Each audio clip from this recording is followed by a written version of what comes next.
Do you think I could be an international model? Do you think I have the international standard to be an international model? Well, I thought so, and I'm sure you do think so too, because come on, I think I have it. No, I know I have it. So, this is Real Talk with Naya, and this series is called My Modeling Journey, where I'll be talking about my personal experiences and my modeling journey. Why don't we uncover if I finally became the model of my dream? Let's get into it. All right. When Steven brought out the idea of, sharing my pictures internationally, meeting international audience and modeling organizations and companies for my sake, I was excited. At first, I didn't even know what to do. He was the one taking over. He was also learning at that process. So he was using me. We're both learning. And I think that was what made me okay, relaxed and kind of safe because he wasn't feeling like I know all and I don't know all. So we're both, working together. And we took the first picture. I think you can see there on the screen. That was the first picture we sent out and got a lot of positive reply. I mean, people kept chatting and like, who is this person? Who is this girl? And he was showing me, I was like, really? Finally? Are you serious? And then like the replies are coming in, people were like, what's her name? Where are you from? Where is she from? Where's your location? A lot of people kept their interest, they kept following up. You know what? I need more materials, I need more pictures. And he kept sending more pictures. We kept going out. Hey, if Naya, you need to take more pictures. And then I finally had one interested agency. They sent in their contract. They said, you know what, we need to sign this girl.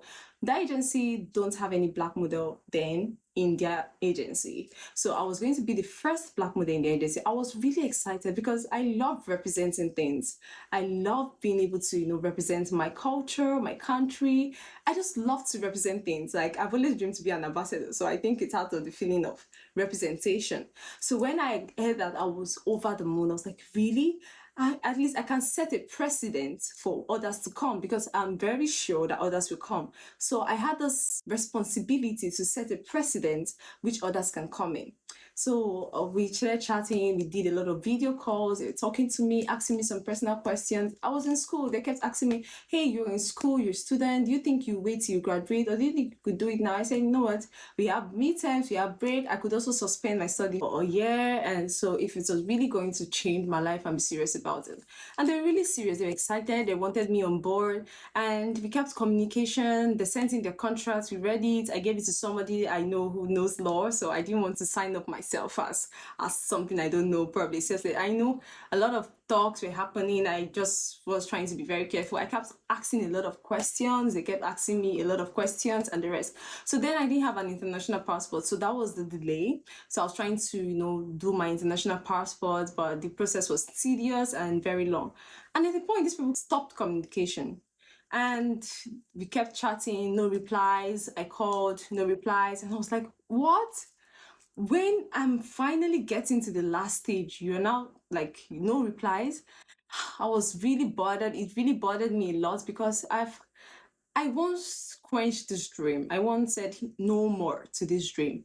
And now I've had a new hope, a renewed hope. I wanted to try again, and this is happening. So I was really sad at that moment. I kept trying the number, chatting them on Instagram. Like they went off grid, like offline for a while. I was like, what's going on? Why is this happening to me right now? And Steven was like, you know what, girl, don't think about it. Just leave it. I think we'll find other agency that will take their interest in you and the rest. I was like, okay. Though it really affected me, but I mean, to him, it was just like, this happens. Maybe they are reconsidering their options or something like that. Let's move on. I was like, okay, let's move on. I kept taking more pictures, doing more videos, and I had another interest. Now, this was really another agency. This was in France, okay? So this was even more bigger than the other one that I had contacts with. I was like, okay, I mean, when this one don't work, another one will open, right? You say when all doors are shut, God is going to open a window for you, if you have ever heard that statement. So I was really excited. I was like, okay, let's see, this one is going to work out. We kept communication open. Then my international passport was already getting to completion. So I told them that, okay, this is what's happening. My passport is getting ready. It's not out yet, but soon it will be out. They said, okay, how many weeks, how many months do you think? I told them a month or so. And everybody was like, okay, fine. They could wait. For now, let's keep in touch. Let's keep sending videos. Let's keep sending pictures. And we kept doing that.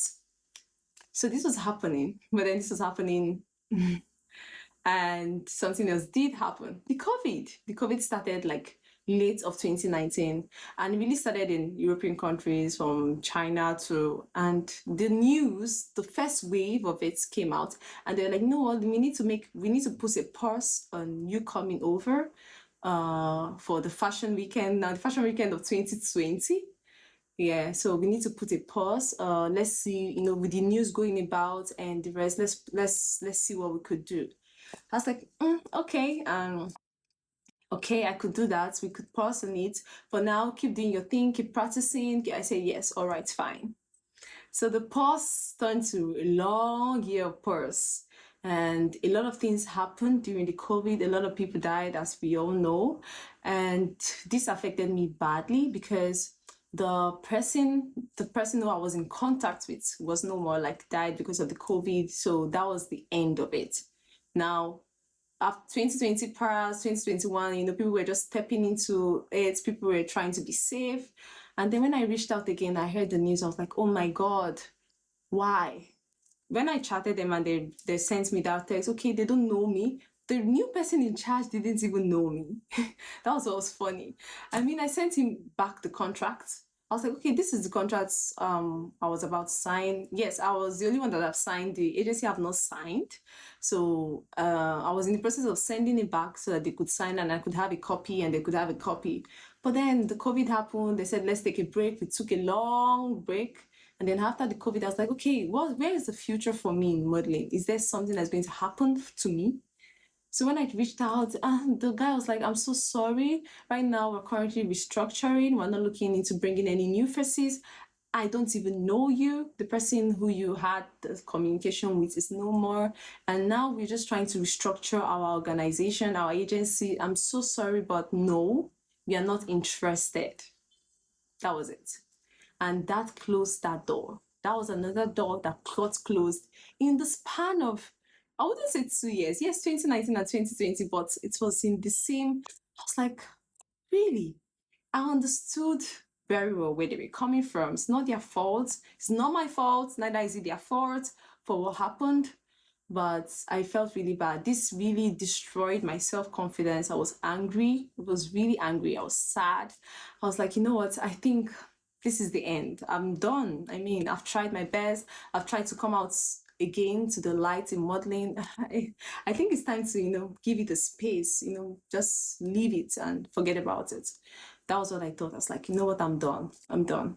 So even Steven kept telling me, don't give up now. I mean, this is just another news. I was like, no, there's one thing about receiving one bad news to another bad news. You just rest. But then, did I give up? It's funny. Humans will say, I'm going to give up, I won't do it again, but we just keep seeing ourselves doing it. Well, I don't know. Maybe you find out in the next chapter. Hello, I'm Ifunaya. I hope you're really enjoying this series so far. And if you're enjoying it, please don't forget to comment. I would like to know what you think. I would like to know what my experience have taught you. I would like to know everything. Come on, comment, like, share, and do well to subscribe. I'll see you in the next chapter. Bye.